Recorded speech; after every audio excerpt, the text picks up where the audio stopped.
Bonjour à tous et bienvenue dans cette nouvelle vidéo. Alors comme je l'ai dit hier, aujourd'hui je vous partage la réalisation d'une porte vitrée à croisillon avec ses différents assemblages et la manière dont j'ai essayé de concevoir cette porte en réflexion et en associant la théorie à la pratique.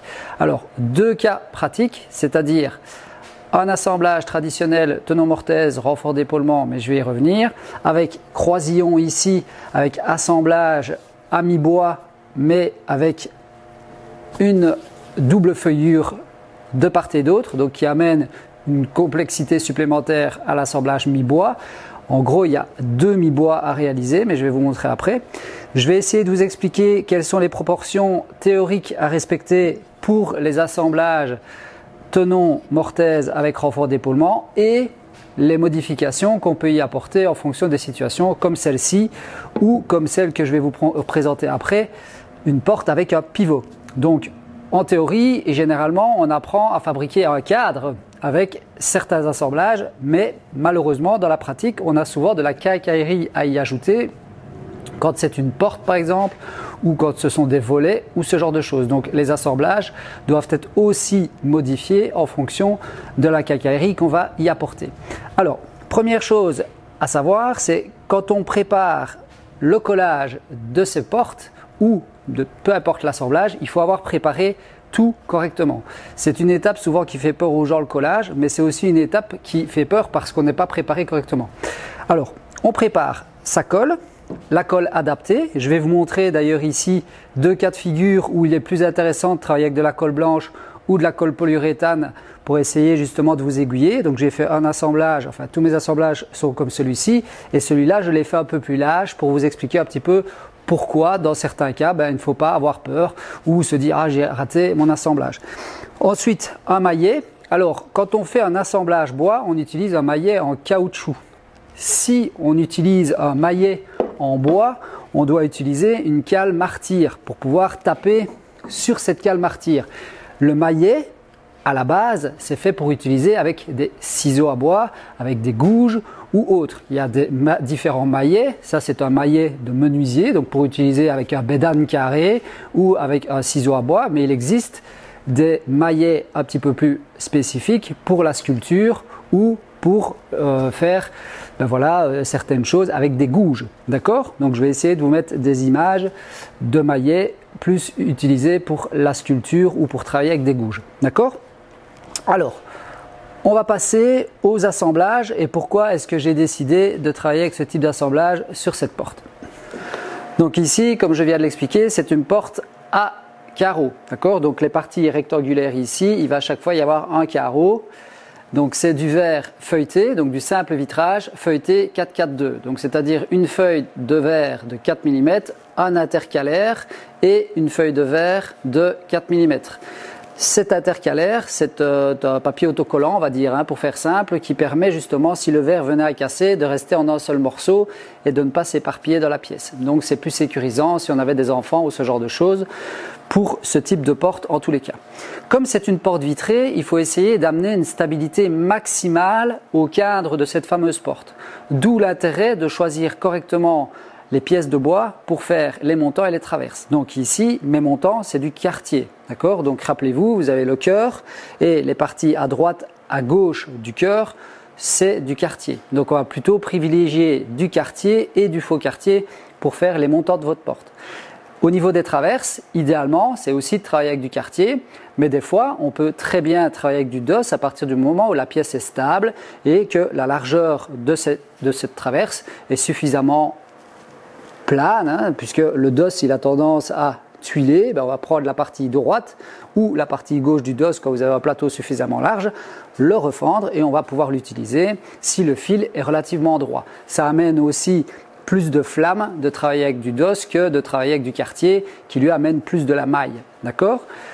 Une fois qu'on a sélectionné ces pièces de bois, il va falloir évidemment réfléchir à quel type d'assemblage on va apporter à notre cadre pour lui apporter une stabilité suffisante et garantir au carreau de ne pas devoir être en pression et peut-être donc risquer de le casser. Donc moi ici j'ai privilégié le tenon-mortaise avec renfort d'épaulement. Donc le renfort d'épaulement, c'est la petite partie qui est ici et la mortaise, on m'avait posé la question dans une vidéo précédente, évidemment, prend la forme identique, donc c'est l'opposé de mon tenon. D'accord? Alors, les proportions à essayer de respecter pour le tenon à renfort d'épaulement, c'est tout simplement l'épaulement ici en dessous, donc la partie basse, doit représenter 1/3 de la hauteur de notre tenon. D'accord? Donc le tenon, il a toujours 2/3 de la profondeur de notre montant. D'accord? Donc ici, par exemple, notre montant, il fait 9 cm. On le divise par 3 et on fait x2. Donc notre tenon ferait 6 cm. D'accord? Ensuite, l'épaisseur de notre tenon, pareil, on essaye qu'il fasse 1/3 de l'épaisseur de notre traverse ou montant. C'est exactement la même chose. Mais dans certains cas, comme ici, on devra le faire plus fin ou plus épais. C'est pas dramatique. On essaie de s'adapter justement au travail qu'on a à faire. Moi ici, je me suis adapté pour l'aligner à la feuillure de ma porte. D'accord? Donc déjà, en termes de règles par rapport à la théorie, je ne suis pas dans les clous. D'accord? Donc des fois, on s'adapte, mais ça fonctionne.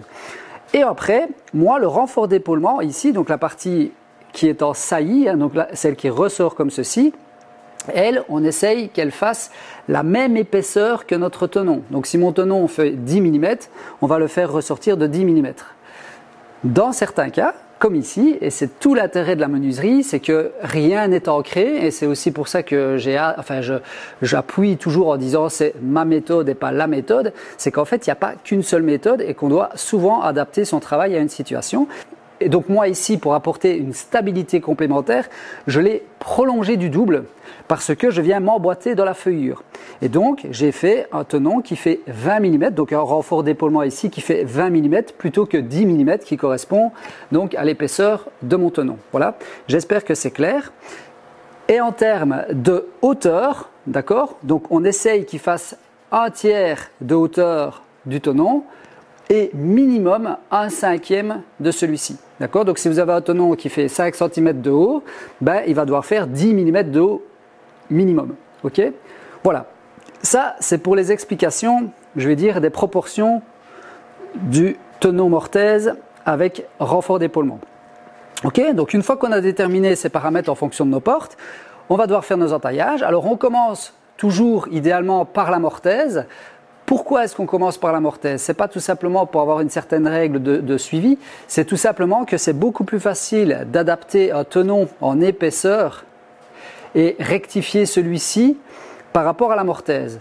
Si maintenant je fais mon tenon et que je me rends compte, une fois avoir fait ma mortaise, que ma mortaise est trop large, là je suis vraiment dans l'embarras parce que je ne sais plus jouer sur mon tenon. Par contre, si mon tenon est un petit peu trop épais, quand j'essaye de venir le rentrer dans ma mortaise, je sais reprendre dans mon tenon.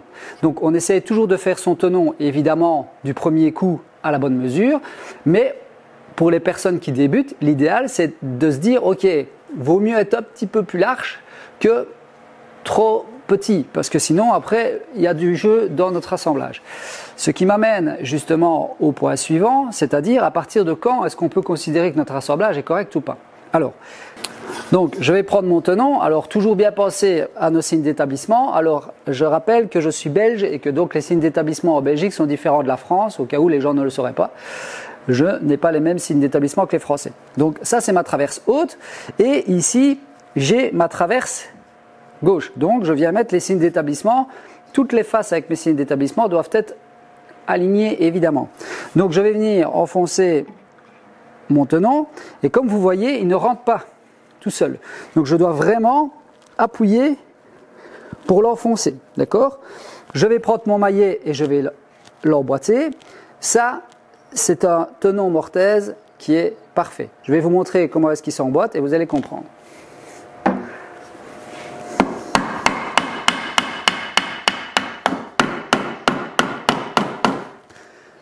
Voilà.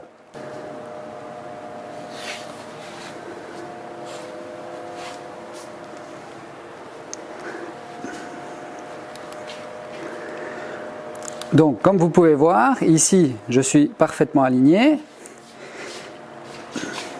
Ici, je suis parfaitement aligné. Et mon tenon suit parfaitement la mortaise. Donc, comme vous avez vu, je n'ai pas dû taper comme une brute, mais il est vraiment à serrage. D'accord? Si je veux la sortir, Vous voyez, je dois forcer et la faire tourner de gauche à droite. Voilà. Pour la récupérer. Donc ça, voilà, c'est vraiment ce qu'on doit essayer d'obtenir comme résultat. D'accord? Alors, généralement, dans un premier temps, quand on commence à faire ces assemblages, soit ils sont un petit peu trop serrants, donc on doit taper très fort, et bien dans ce cas-là, soit on reponce, soit on reprend au ciseau son tenon, ou dans le cas inverse, c'est un petit peu trop lâche, eh bien, je vais vous parler de la solution avec la colle adaptée à ce problème. Alors, moi, dans ce cas-ci, je vais pouvoir coller avec de la colle blanche, vinylique, D3. Moi, je travaille toujours avec de la colle D3 parce que c'est un environnement intérieur. D'accord? Donc, j'ai aucun problème à travailler avec de la colle blanche.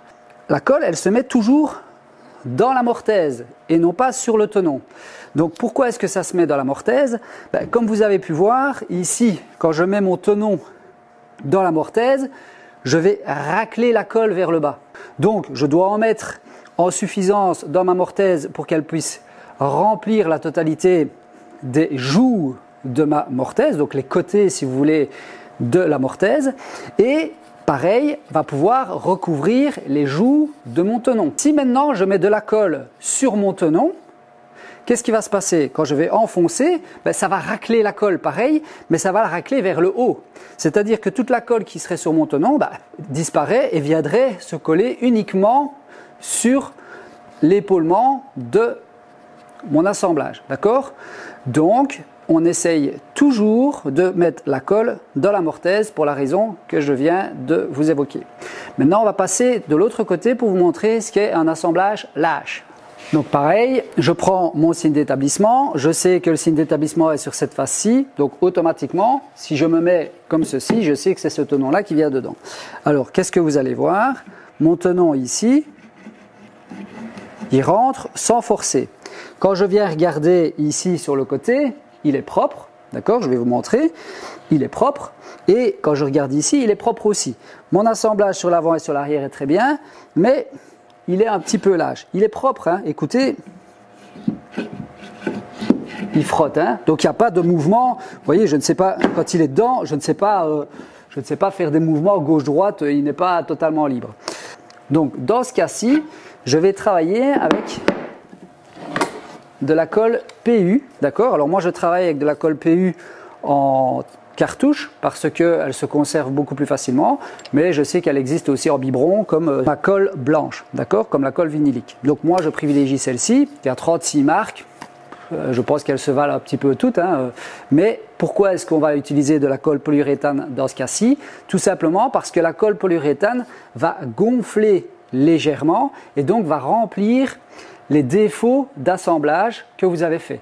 Donc si malheureusement vous avez fait votre tenon un petit peu trop fin ou votre mortaise un petit peu trop large, hein, c'est la même chose en fait, on va travailler plutôt avec de la colle Structane. Si maintenant, quand vous mettez votre tenon dans votre mortaise, que vous savez faire gauche-droite avec un espace de 3 mm de trop, oubliez, refaites votre pièce. Donc ici, c'est largement suffisant. Je vais vous montrer de près, il n'y a vraiment quasiment rien. Donc j'ai vraiment fait ces deux exemples pour vous montrer dans quel cas est-ce qu'on peut travailler avec de la polyuréthane ou avec de la colle blanche. Alors certains vont me poser la question, ouais, pourquoi est-ce qu'avec de la colle blanche, ça n'aurait pas fonctionné si j'en mets beaucoup? Mais parce qu'en fait, la colle aurait en effet pris l'espace. La seule différence, c'est que la colle blanche est cassante. Donc ça veut dire qu'à un moment donné, quand il va y avoir un petit peu trop de mouvement, etc., la colle va casser et il n'y a plus d'assemblage. Contrairement à la Structane, qui elle va gonfler et rentrer dans les fibres d'un côté et de l'autre parce que naturellement, elle est prévue pour ça. D'accord? Donc, privilégiez une colle PU quand vous avez un assemblage un petit peu trop lâche et quand votre assemblage est nickel, comme de l'autre côté, vous allez travailler avec de la colle blanche. Ok? Voilà, maintenant je vais vous montrer l'assemblage à mi-bois à double feuillure, vous expliquer comment est-ce que j'ai assemblé ces croisillons ensemble au cadre et puis je fais l'assemblage complet de cette porte. Allez. Donc ici on arrive au croisillon, d'accord? Donc le croisillon, vous avez un premier mi-bois ici qui va venir s'emboîter ici dans le croisillon comme ceci, d'accord? Donc c'est exactement la forme inverse. Et la partie haute, donc la partie large ici, doit venir s'emboîter évidemment dans cette partie-là. Ok? Alors, jusque-là, rien de bien compliqué à comprendre. C'est un assemblage mi-bois, donc comme vous pouvez le voir ici, d'accord, qui va venir s'emboîter comme ceci, en croix, d'accord, j'espère que ça se voit, et qui va venir s'emboîter sur la partie haute également, d'accord. De toute façon, vous allez le voir, je vais assembler. Par contre, au départ de la conception, évidemment, il fallait réfléchir si on allait plutôt faire le mi-bois large sur la partie avant, donc sur la partie verticale ou sur la partie horizontale. Et ça, pareil, fonction de la résistance à laquelle les efforts vont être soumis, on doit y réfléchir. Donc moi ici, ce que je voulais, c'était vraiment que cette ligne horizontale soit continue. Donc il fallait absolument que je fasse mon mi-bois sur telle et telle partie pour être certain que cette pièce-ci soit complète et m'assurer justement une continuité visuelle de ce fameux croisillon et avoir le poids réparti le mieux possible sur la traverse horizontale. D'accord? C'est peut-être un petit peu chinois ce que je raconte, mais pourtant, si vous réfléchissez et si vous essayez de comprendre l'assemblage, vous allez normalement comprendre rapidement pourquoi est-ce que j'ai fait le choix de conserver la ligne verticale complète plutôt que la ligne horizontale, en tout cas sur la partie la plus large. D'accord? Donc maintenant, je vais assembler tout ça. Donc rien de compliqué au niveau des assemblages des croisillons. Ici, j'ai fait des dominos que j'ai repris donc dans le croisillon, ici sur le côté. D'accord, je vais assembler. Rien de fou, hein. La domino, tracé, bon ça, pour les personnes qui ont une domino, ils auront compris. Pour les autres, ça aurait très bien pu être aussi assemblé avec un faux tenon, hein, pour les gens qui n'ont pas de domino, ou avec un tourillon, c'était aussi faisable, voire même avec un tenon mortaise, mais le tenon mortaise aurait été quand même beaucoup plus compliqué étant donné qu'on avait évidemment ici une battée à faire pour avoir justement ce retour de feuillure. D'accord? Alors, c'est parti pour l'assemblage, je vous montre ça. Une fois...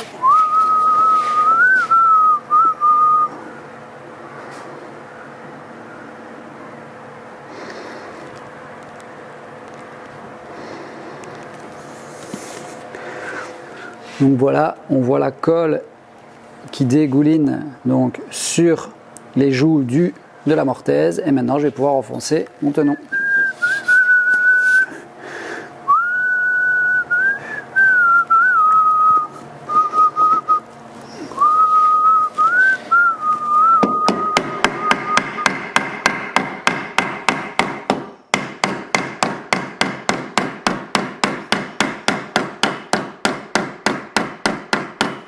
Vous voyez la colle qui ressort.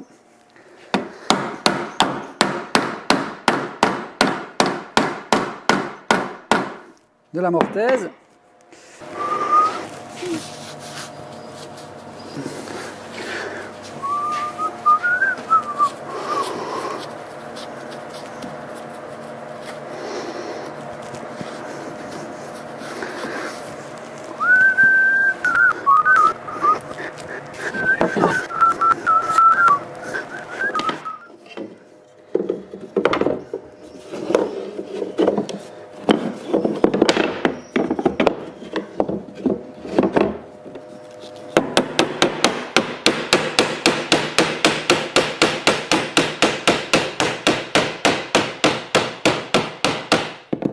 Ok. Voilà. Hop.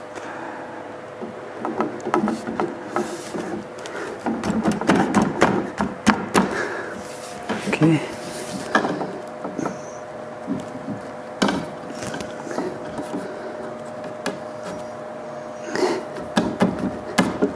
Ok.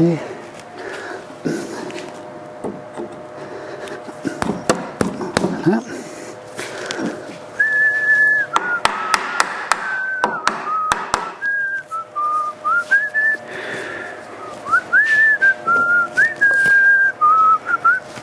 Donc comme j'ai dit, ces côtés-ci, je les avais fait un petit peu plus larges pour vous montrer comment est-ce que ça fonctionne.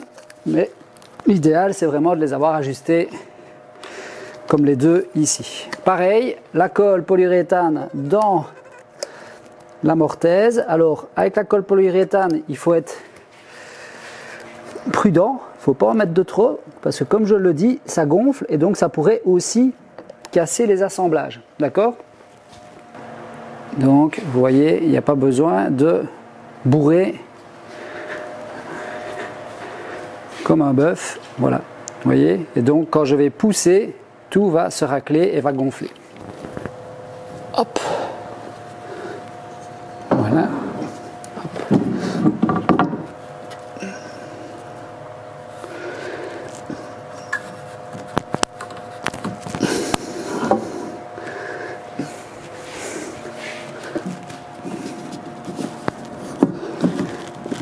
Voilà.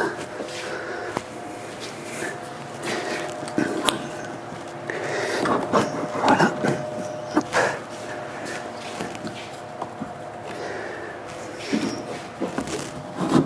Voilà.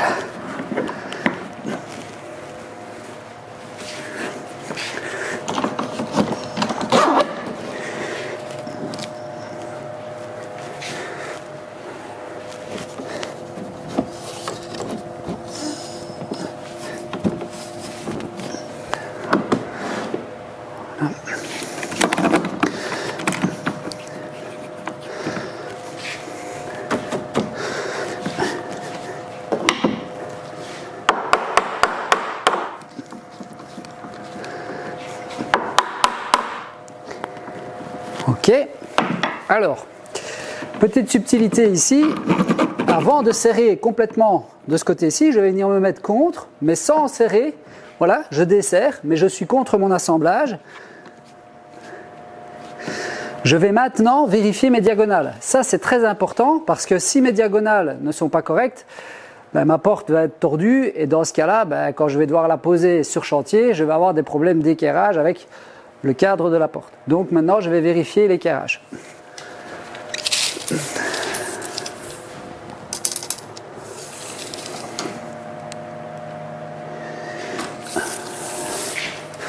218,5. Je fais pareil de l'autre côté. Et 218,5. Donc parfait. Je suis bien aligné, je vérifie que mes alignements au bord de mes traverses et des montants soient parfaits, les arases, et je peux serrer alors tout simplement mon cadre. Pas besoin de serrer comme un bœuf, il faut éviter que la traverse ne remonte comme ceci, donc on regarde toujours sur le dessous pour être certain qu'on ne relève pas la porte. On vérifie nos assemblages s'ils sont bien alignés, et là on retire le surplus de colle déjà maintenant. Parce qu'une fois que ça va sécher, ça va être plus embêtant. Et là, on a quelque chose de vraiment très propre.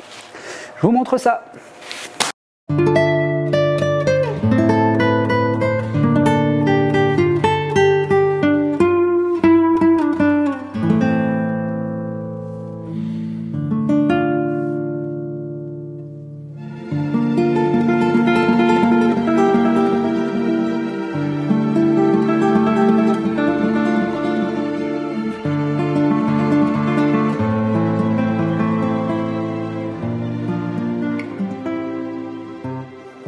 Donc, pourquoi est-ce qu'en fait, finalement, j'ai voulu prolonger mon renfort d'épaulement du double? Donc, tout à l'heure, je vous ai dit qu'un renfort d'épaulement, idéalement, on le fait de l'épaisseur du tenon. Donc ici, 10 mm.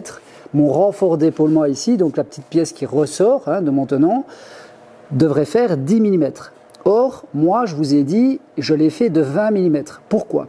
Le renfort d'épaulement, comme je l'ai expliqué, il est là pour permettre de conserver un équerrage de notre cadre, d'une part, mais surtout, c'est pour éviter que votre montant ne puisse vriller comme ceci. Donc, ça va amener une stabilité supplémentaire.